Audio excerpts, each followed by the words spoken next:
हकीम साहब का ये कहना कि तुम मेरी दवाइयाँ मत खरीदो, तो मैं अपने घरेलू नुस्खे बता रहा हूँ, उसको इस्तेमाल करो तो उससे भी आराम मिलेगा और लोगों को मिलता है। मैंने कई लोगों को देखा है कहते हुए। नमस्कार, स्वागत है आप सभी का हमारे खास प्रोग्राम में। मैं हूं आपके साथ शैलजा त्यागी।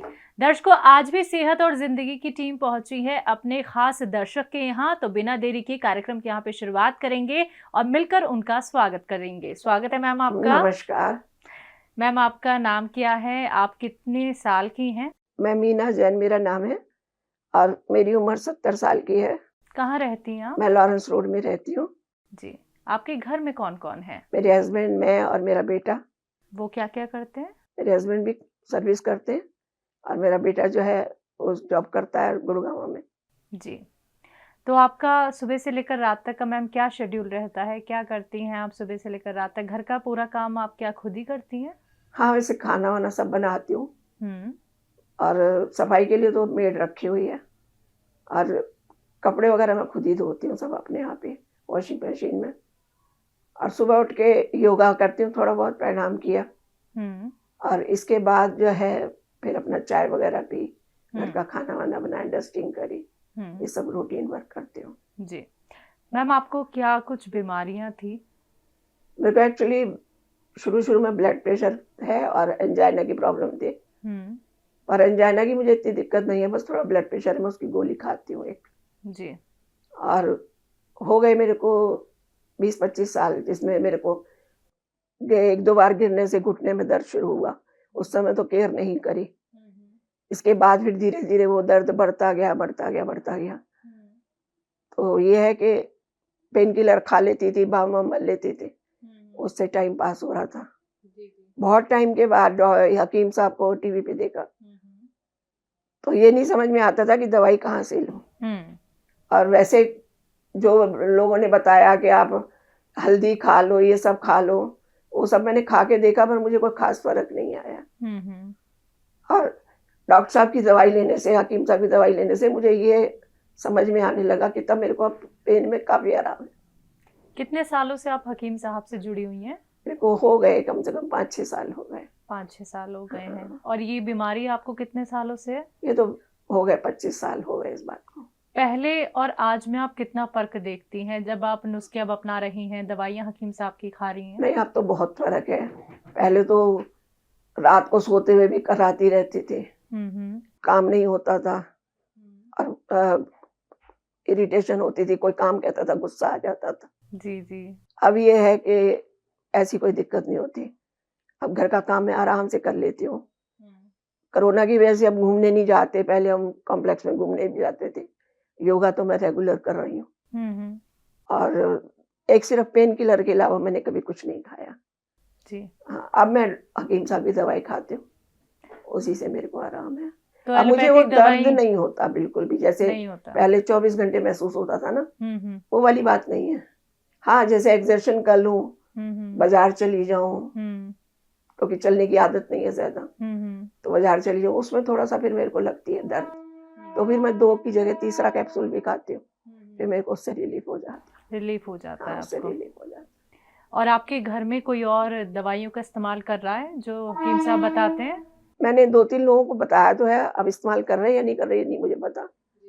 बाकी बीच में मेरी सिस्टर बीमार थी, उसको कमर में चोट लगी थी, तो उसको मैंने डॉक्टर साहब से रोहतक रोड से पूछ के दवाई दिलवाई और उसको काफी आराम आ गया।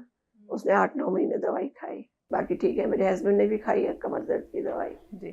तो आपकी जो बहन है उनकी कितनी उम्र है? वो मेरे से 2-3 साल बड़ी है।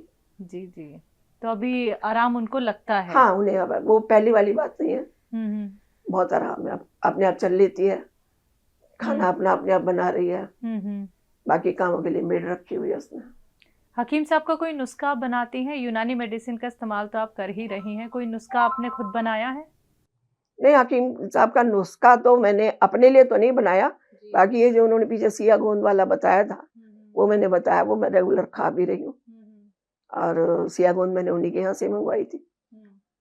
हकीम साहब एक बात बोलते हैं वीना जी कि असली नकली में पहचान करनी बहुत ज़रूरी है, क्योंकि मार्केट में भी वो चीज़ें मिलती हैं जो हकीम साहब बताते हैं। तो आप मार्केट में कभी गई हों तो आपको किसी ने कुछ और रेट बताए हों, कभी आपको ऐसा लगा कि नकली चीज़ें ये लोग बेच रहे हैं, हमें असली जगह से ही खरीदनी नहीं, चाहिए? बिल्कुल ठीक बात कह रहे हो आप, क्योंकि जो सियागोंद के साथ डॉक्टर हकीम साहब ने इतनी सारी दवाइयाँ बताई थी ना, तो मैं मार्केट में गई थी और मैंने वहाँ से वो सब सामान लिया जो उसमें डलना था।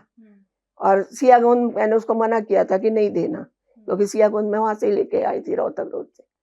तो उसके बाद उसने क्या किया, सियागोंद भी मुझे दी और उसके रेट में फ़र्क था, तो मैंने उसको वो वापस कर दी। मैंने कहा मुझे ये नहीं चाहिए, मुझे तो वहीं से चाहिए। बीच में मैंने सिरका भी मंगवाया इसका जैतून का, तो वो भी मेरे को, मैंने किसी दुकान से पहले पूछा, फिर रेट में काफ़ी डिफरेंस था, पर मुझे विश्वास नहीं हुआ। मैंने कहा नहीं, रेट नहीं देखना, मैं हकीम साहब का ही मंगवाती हूँ सिरका, जिससे कि चीज़ सही मिलनी चाहिए, क्योंकि बीमारी को ठीक करना है। हकीम साहब से जुड़ के आप कितना संतुष्ट खुद को महसूस करती नहीं, हैं? संतुष्ट तो बहुत हूँ और मिलने की भी बहुत इच्छा थी, जी। इसमें कोई शक नहीं। और बहुत सालों से दवाई तो मैंने बहुत बाद में शुरू करी है, बहुत सालों से मैं मतलब दवाई लेना चाहती थी, पर मुझे दवाई का पता ही नहीं चलता था। मैं केमिस्ट के यहाँ, कभी मैं अपने हस्बैंड को कहती थी, कभी खुद जाती थी कि भाई ये दवाई, तो वो कहते नहीं, ये दवाई यहाँ नहीं मिल रही। किसी ने ये नहीं बताया कि ये दवाई कहाँ मिलेगी। तब मैंने एक बार अपने बेटे को बोला कि बेटा ये दवाई पता कर, कहाँ मिलती है ये दवाई, मुझे दवाई मंगवानी है। तब उसने उसमें देखा था कंप्यूटर में, तब उसको पता चला, तो उसने रोहतक रोड से दवाई मेरे लिए मंगवाने लगा। तो मैंने बोला कि नहीं, मेरे को जाके दिखाना है, तब मैं दवाई खरीदूंगी। तो फिर वो मुझे रोहतक रोड लेके गया, हकीम साहब से मिले, उन्होंने दवाई मेरे को भेज दी, मैं वो दवाई रेगुलर खा रही हूँ। जी। हकीम साहब से आप टीवी के ज़रिए तो जुड़ी ही, और कैसे आप उनके और नुस्खे देखती हैं, कभी अगर आप भूल जाती हैं या लिख नहीं पाती हैं? नहीं, मुझे अच्छा लगता है। जी। और जैसे कोई अगर मेरे साथ कोई प्रॉब्लम आती है, तो सबसे पहले मैं खोल के यूट्यूब पे उनका नुस्खा देखती हूँ। बाकी अगर उनका प्रोग्राम आ रहा हो, कभी टीवी चल रहा हो, बीच में चैनल चेंज किया और अगर हकीम साहब नजर आ गए, तो सब काम छोड़ के फिर मैं हकीम साहब को देखना शुरू कर। जी जी। तो हकीम साहब के लिए कोई मैसेज आप देना चाहेंगी? भाई भगवान उनको बहुत अच्छी उम्र दे, सेहत दे, जिससे कि वो लोगों का भला करे। जी। आपको जो दर्शक देख रहे हैं, आपको जो सुन रहे हैं, उनको कोई मैसेज? हाँ, बिल्कुल विश्वास करके चलो।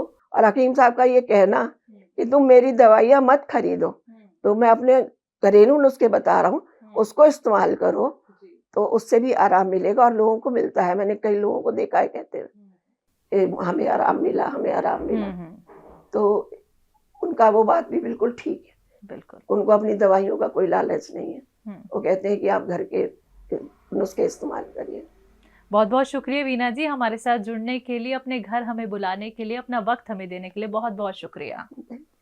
तो ये थी हमारे साथ वीना जैन जी, जिन्होंने बताया कि वो कैसे खुद को फिट रखती हैं, कैसे वो हकीम साहब के नुस्खे अपनाती हैं, कौन कौन से नुस्खे अपना के अब वो खुद को बेहतर महसूस करती हैं। तो दर्शकों, आज के लिए कार्यक्रम में बस इतना ही। एक बार फिर से आपकी मुलाकात करवाएंगे सेहत और जिंदगी के एक और फैमिली मेंबर के साथ।